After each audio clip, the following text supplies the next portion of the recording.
ارشاد فرما دیجئے، اے لوگو، اگر تم اللہ سے محبت کرتے ہو، اللہ سے پیار کرتے ہو، تو پھر میری اتباع کیجئے۔ پھر کیا ہوگا؟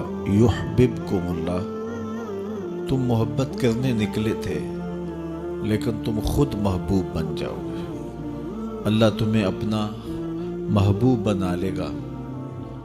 جب تم اس کی محبتوں کے مستحق بن جاؤ گے تو پھر تمہارے اوپر کرم نوازیوں کی بارشیں اتریں گی اور تمہیں خیر کی توفیقات سے نواز دیا جائے گا۔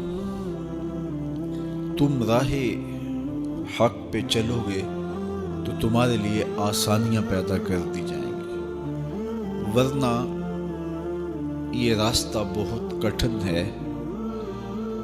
دنیا کی کسی چیز سے، کسی وجود سے، کسی ذات سے محبت کا ربط و رشتہ قائم ہو جائے تو اس کے امتحان بڑے کٹھن ہوتے ہیں اور منزل تک پہنچنے کے لیے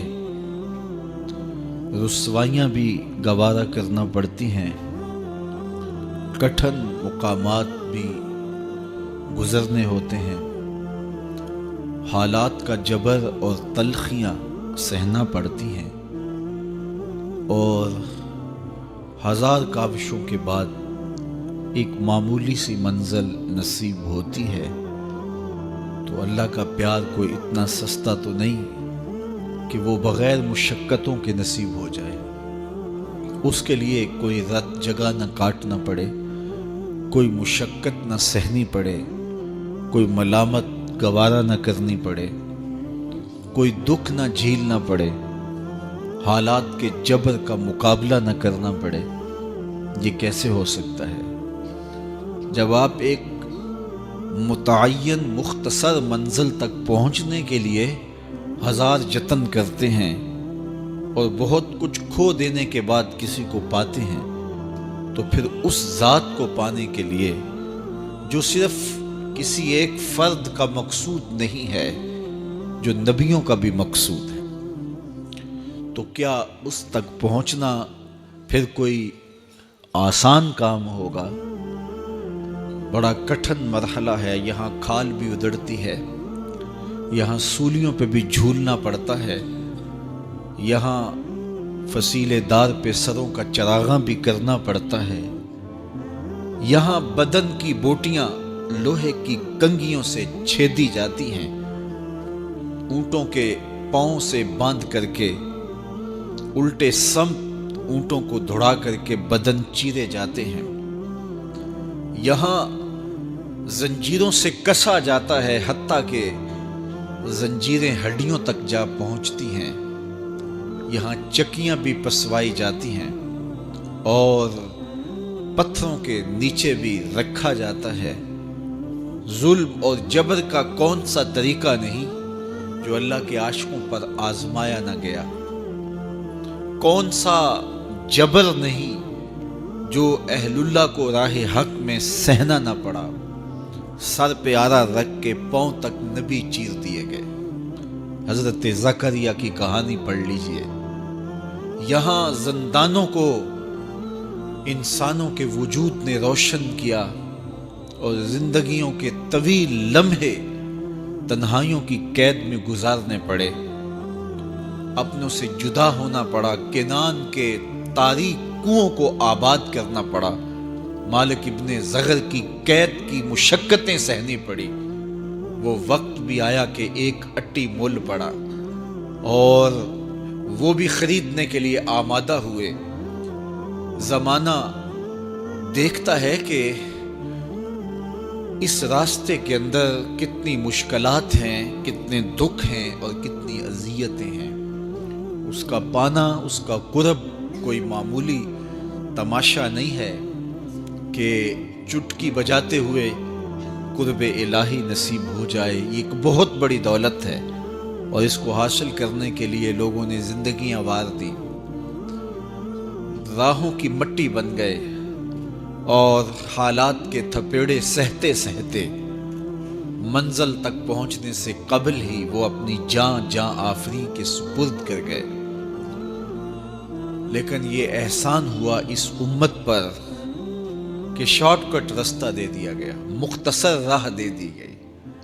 کہا کہ تم بھی اس کی تلاش میں نکلے ہو جس کی تلاش میں نکلنے والے قافلوں نے جنگل کی خاک چھانی تھی، صحراؤں میں ریت کا رزق بنے تھے، تم بھی اس کی تلاش میں نکلے ہو۔ تم جلا دیے جاؤ گے، تم مٹا دیے جاؤ گے، لیکن آؤ تمہیں ایک شجر سایہ دار بتائیں، تمہیں ایک ٹھنڈی چھاؤں بتائیں جس کے سائے میں بیٹھ کے انتظار کرو گے تو منزل تمہیں خود نصیب ہوگی۔ اور وہ کیا ہے؟ قُلْ إِن كُنتُمْ تُحِبُّونَ اللَّهَ فَاتَّبِعُونِی، آؤ میرے محبوب کی چوکھٹ تک آؤ، جسے تم تلاش کرنے نکلے ہو وہ تمہیں خود آ کے ملے گا۔ اللہ اکبر۔ حضرت داتا گنج بخش علی حجویری نے کشف المحجوب میں تصوف کی کچھ اصطلاحات کا ذکر کیا ہے۔ ان میں سے ایک اصطلاح کا نام ہے جمع اور دوسری اصطلاح کا نام ہے فرق۔ جمع کیا ہے اور فرق کیا ہے؟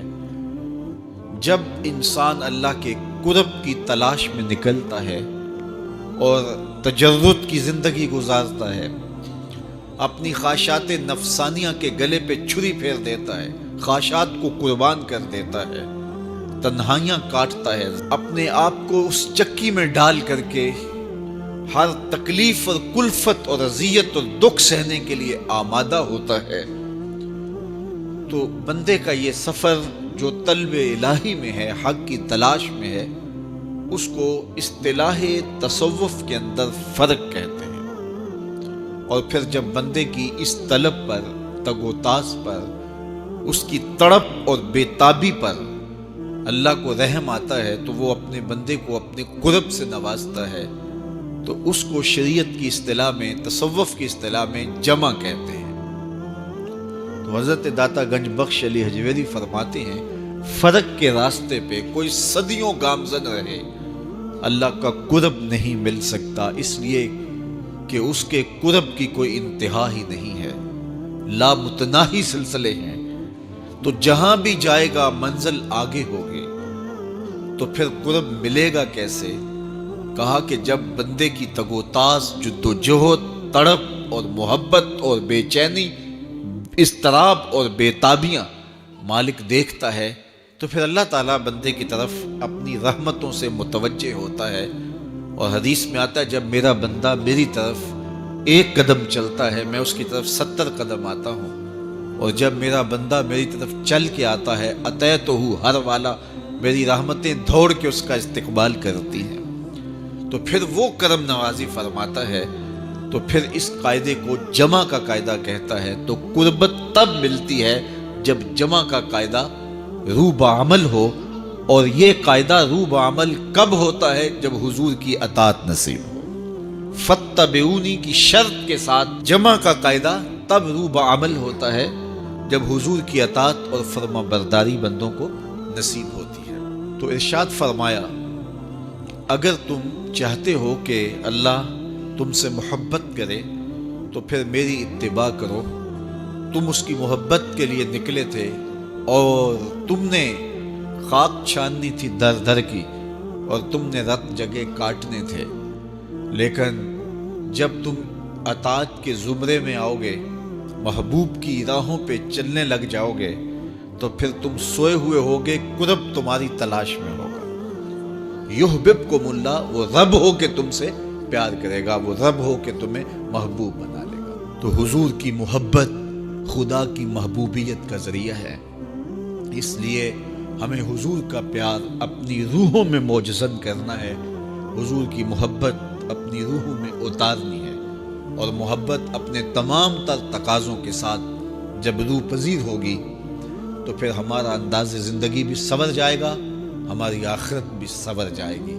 محبت کے من جملہ تقاضوں میں سے سب سے بڑا تقاضا محبوب کی اطاعت ہے، کہ بندہ جس سے پیار کرتا ہے اس کی بات مانتا ہے۔ یہ ہے دعوی محبت کا ثبوت، اس کی دلیل، اور حضور کے صحابہ کی زندگیاں دیکھیے کہ انہوں نے حضور علیہ الصلوۃ والسلام کے ساتھ کیسے پیار کیا،